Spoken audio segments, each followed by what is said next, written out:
ఘోర ప్రగతి ఛానల్కు స్వాగతం. ఈరోజు కార్యక్రమంలో లోక్సత్తా వ్యవస్థాపక అధ్యక్షుడు జయప్రకాష్ నారాయణ గారు నిన్న విలేకరుల సమావేశంలో ఏం మాట్లాడారో ఇప్పుడు తెలుసుకుందాం. రాష్ట్రానికి ఈ ఎన్నికలు ఎంతో కీలకమైనవి, నిర్ణయాత్మకమైనవి. జగన్కు చంద్రబాబుకు మధ్యనో, వైకాపాకు తెలుగుదేశం పార్టీ, భాజపా, జనసేన కూటమికి మధ్యన జరుగుతున్న ఎన్నికలు మాత్రమే అని చర్చ సరికాదు. ఇవి రెండు కీలక అంశాల మధ్య జరిగే ఎన్నికలు. రాష్ట్ర భవిష్యత్తును నిర్దేశించేవి. సంక్షేమం మాత్రమే పరిపాలన అనుకోకూడదు. సంక్షేమంతో పాటు అభివృద్ధి, ఆర్థిక క్రమశిక్షణ, మౌలిక సౌకర్యాలు, పెట్టుబడుల కల్పన, పారిశ్రామికీకరణ, చట్టబద్ధ పాలన ముఖ్యమని గుర్తించాలి. రాబోయే 25 ఏళ్లలో దేశంలో జరగనున్న అభివృద్ధిని అందిపుచ్చుకునే విధానాలతో ముందుకు వచ్చిన ఎన్డీఏ కూటమికే మద్దతు ప్రకటిస్తున్నామని లోక్సత్తా వ్యవస్థాపక అధ్యక్షుడు జయప్రకాష్ నారాయణ వెల్లడించారు. ప్రజలు తమ బాధ్యతను గుర్తిరిగి ఓట్లు వేయాలని, తప్పనిసరిగా అందరూ ధైర్యంగా ముందుకు వచ్చి ఓటు హక్కును వినియోగించుకోవాలని ఆయన పిలుపునిచ్చారు. ఈ సందర్భంగా పలు అంశాలపై జయప్రకాష్ నారాయణ గారు తమ అభిప్రాయాలను వెల్లడించారు. అవి ఆయన మాటల్లోనే విందాం. ప్రజలు ప్రశాంతంగా ఆలోచించాలి. ఇప్పుడు రాష్ట్రంలో ఉన్న పాలన యథాతథంగా కొనసాగాల?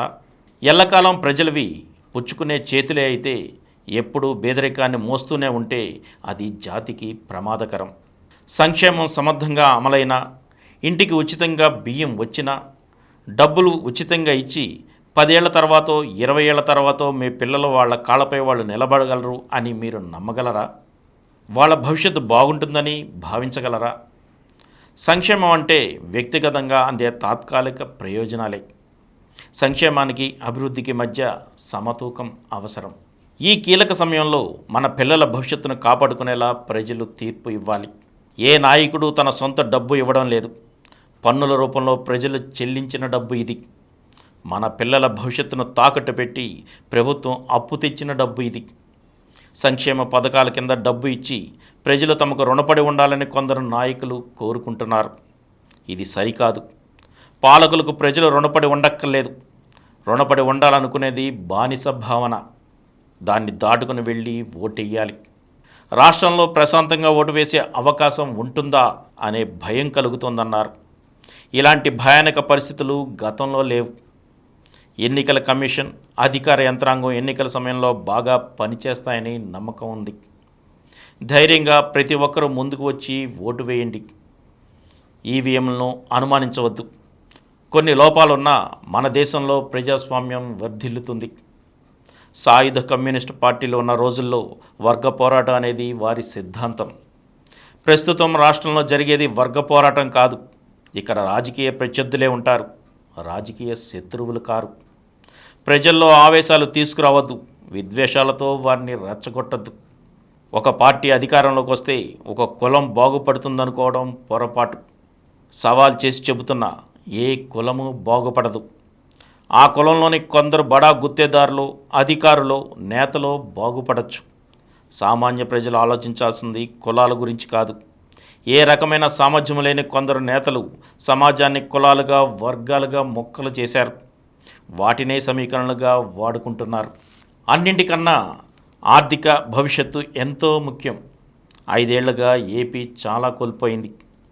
విస్తారమైన తీర ప్రాంతం, వృత్తి నైపుణ్యం ఉన్న రాష్ట్రం ఇది. అయినప్పటికీ నిద్రాణమైపోయింది. 2019కి ముందు పోలవరం నిర్మాణం వేగంగా జరిగింది. ఇప్పుడు ఆగిపోయింది. రాష్ట్రానికి అమరావతి వంటి పెద్ద గ్రీన్ఫీల్డ్ సిటీ కావాలి. చంద్రబాబు హయాంలో హైదరాబాద్లో హైటెక్ సిటీ నిర్మించుకున్నాం. ఫైనాన్స్ డిస్ట్రిక్ట్ ఏర్పాటైంది. ఇప్పుడు చూస్తే హైదరాబాద్లో ఉన్నామా, వేరే దేశంలో ఉన్నామా అనేలా అభివృద్ధి సాధించింది. ఒక పెద్ద రాజధాని నగరం ఏపీకి కావాల్సిందే. అమరావతిని అద్భుతంగా నిర్మించుకోవాలి. లేకపోతే అంతర్జాతీయ నైపుణ్యం ఉన్నవారు ఇక్కడికి రారు. దీంతోపాటు 100 చిన్న పట్టణాలను సకల సౌకర్యాలతో అభివృద్ధి చేయాలి. రాష్ట్రంలో చట్టబద్ధ పాలన ఉండాలి. ఇందుకు కొన్ని కనీస ప్రమాణాలని నెలకొల్పుకోవాలని ఆయన ముగించారు. ఈరోజు కార్యక్రమంలో లోక్సత్తా వ్యవస్థాపక అధ్యక్షుడు జయప్రకాష్ నారాయణ గారు పలు అంశాలపై ఆయన వెలుబుచ్చిన అభిప్రాయాలను తెలుసుకున్నాం కదా. తిరిగి వచ్చే ఎపిసోడ్లో మరో అంశం గురించి మళ్ళీ కలుసుకుందాం. అప్పటి వరకు సెలవు.